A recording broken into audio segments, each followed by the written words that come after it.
H দিয়ে যাদের নাম শুরু, বাংলায় হ দিয়ে নাম যাদের শুরু, এদের বাইরে থেকে দেখলে কিছুটা কাঠখোট্টা প্রকৃতির মনে হতে পারে এদের স্বভাব কর্কশ।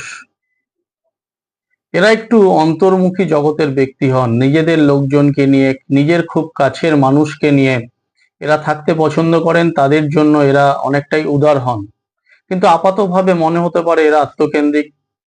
তবে যে কোনো সমস্যা এরা নিজেরাই সমাধান করার চেষ্টা করেন এবং খুব কাছের লোকেদের কোনো সমস্যা হলে তাদের সেই সমস্যাগুলো দূর করার চেষ্টা করেন। এরা সাধারণত নিজের লোকেদের জগতের মধ্যেই কথাবার্তা বলা বেশি পছন্দ করেন। খুব বেশি বহির্মুখে না হওয়ায় এরা আধুনিকতার উপর অতটা বিশ্বাস রাখেন না। এরা নিজের জীবন, নিজের যোগ্যতার উপরই এরা বিশ্বাস রেখে এগিয়ে চলেন।